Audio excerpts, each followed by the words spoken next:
For more on the Houston Rockets, Kelly Iko of The Athletic joins me now. And Kelly, you've been all over the story. In fact, you broke the news earlier today. You gave us all the tea. What was the biggest factors in this decision from the Rockets?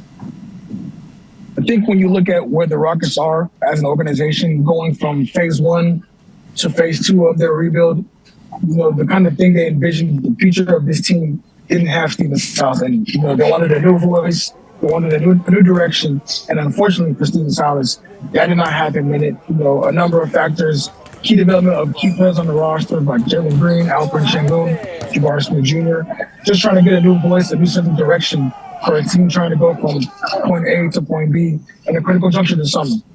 Phase 1 included a lot of losses, but that was to be expected in a rebuild. What does phase 2 look more like?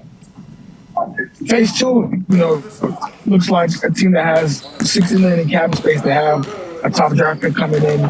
They have guys going from year 2 to year 3, year 1 to year 2, year 3 to year 4. Trying to bring in a lot of more older, experienced NBA players to help these young players. And that is the phase 1 to phase 2.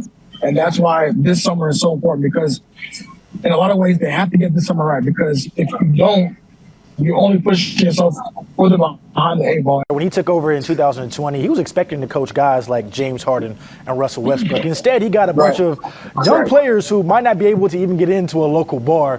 For Stephen Silas, did he get a fair shot with this team? I would say no. I would say no in terms of, so I keep saying, when he signed up for this job, he thought that he was coming to a team that had, older, experienced guys.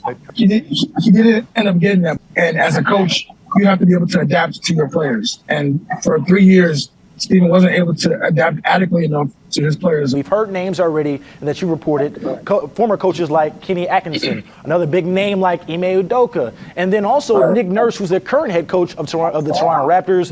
What have you been hearing? I think the first name that everyone heard was Nick Nurse, just because looking at his situation, being in his Toronto for as long as he was, he's looking for something new. And, he has ties to Houston.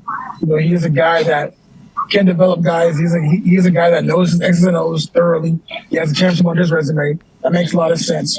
Also, a guy like Frank Vogel, a defense-first coach, has a championship. That makes some sense. Look at guys like Ime, who players respect, players gravitate to. That makes some sense as well. So this next stage, the Rockets want someone that has some grit to them, some like a name to go behind. And that's why you see guys like Nick Nurse, Ime Udoka, Frank Vogel, names that are known in league circles as guys that can get it done. Rafael Stone will certainly be a busy man over the next couple of months. Between the hiring a new head coach, a lot of the cap space in free agency, and praying for a lot of lottery luck, for fans, what should they be keeping their eyes out on over the next few months for the Rockets? Praying for Victor. We've heard that saying over and over and over again, and just looking at expecting, a top pick to come to this roster. You have a lot of cap space to bring in maybe 1 or 2 big name guys that can really bolster this young group and get those guys to where they need to get, because there is talent on this roster. It's just about having guys to help them win games and teach them the ways of the world and how to win the NBA. Pray for Victor. I think Rockets owner Tim Fertitta should patent that. Kelly, thanks for your time. We look forward to hearing and seeing more of your work sometime soon. Now, continuing